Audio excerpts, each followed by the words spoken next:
Why the Fed is Nothing to Celebrate by Benjamin M. Wiegold. An audio Mises Daily narrated by Keith Hawker.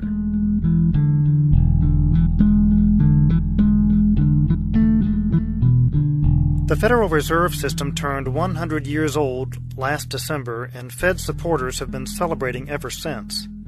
In recent months, the Dallas Fed opened an historical exhibit, the Kansas City Fed released a documentary, and the New York Fed even started a Facebook page, all to commemorate the date. The mainstream media has also been vocal, as CNN posted a piece claiming Janet Yellen's becoming the first female chair is an apt way to mark the anniversary, while National Review published an article of their own. Although the two outlets differ on politics, it seems nearly everyone agrees the Fed has fulfilled its purpose: grow the economy and prevent economic downturns. Simon Jack of BBC News recorded a short video along these same lines. He refers to the Fed as one of the most powerful institutions on earth, and to the boardroom specifically as the nerve center of the global economy. Indeed, as the most important room in the financial world. One could be taken aback at his excessive praise, except that these statements are largely true. The Fed runs a counterfeiting monopoly, making it powerful beyond belief. Jack alludes to this fact, yet overall he asserts that the Fed is divorced from politics. This is beneficial, he says, because it allows them to do radical things when necessary, such as Paul Volcker raising interest rates in the 1970s to combat price inflation. Thus, he cites a supposedly prevalent expression among bankers, investors, and even presidents: "Don't fight the Fed." It's curious, then, that Fed chairs are appointed by the president and approved by Congress. To claim neither has power over the happenings down the road is preposterous. And just as the Fed is staffed with former officials of the big banks, the banks themselves are influential in presidential elections, as Goldman Sachs, one of Bush's largest donors, was one of Obama's too. Realistically, both the Fed and the president, not to mention the banking elite, possess extraordinary power which can be enhanced when working together. As Jack vaguely explains, the Federal Open Market Committee, FOMC, determines the money supply, interest rates, and how much quantitative easing there should be, decisions with implications around the world. Of course this is true, but throughout the entire feel-good discussion, and others like it, a main feature of the Federal Reserve System is left conspicuously unmentioned: fractional reserve banking. People deposit money at a bank under agreement that whenever they so choose, they can withdraw their money in full.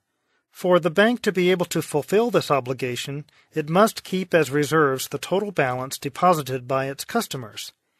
Banks, then, are nothing more than warehouses for money, issuing receipts, money substitutes, in exchange for deposits. If depositors seek to withdraw their cash but the bank doesn't have it on hand, the bank will be deemed insolvent, an event referred to as a bank failure. Before the Federal Reserve Act, banks often held only a fraction of their liabilities as reserves because by loaning out a portion of it, even though it was their customers' property, they could make serious dough through collecting interest. The only problem they encountered were bank runs, when they received more claims for redemption than they had cash available. This meant default and bankruptcy, save some sort of outside help. Murray N. Rothbard demonstrated 30 years ago in his masterful essay, Origins of the Federal Reserve, that bankers and big business in the late 1800s began to call for a central bank as a lender of last resort, an institution that had the power to perform bailouts through printing money. After a massive propaganda campaign, they finally got their way in 1913. Rather than risk default through fractional reserve banking, the Fed guarantees the banks have nothing to worry about. Today, the reserve requirement is only 10%, meaning for every dollar deposited, the bank can lend out, i.e. create, an additional 90 cents. New money enters circulation in competition with old money, bidding up prices for the first goods bought with it. But prices exist in relation to one another, so even though some prices will rise first, eventually all will rise as the market restores its desired proportions. For this reason, the total size of the money supply is irrelevant. Only a change in this quantity matters because it causes a redistribution of wealth to the first receivers of the new money, government, bankers, big business, etc., from the public at large.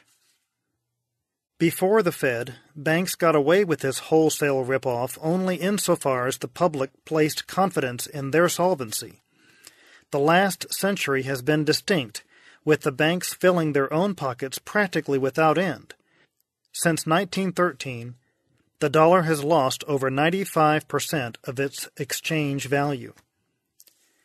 The only limitation now is the stability of the currency itself, and, as Jack said, the crash of 2008 was followed by an unprecedented program of printing trillions of dollars to stimulate the economy.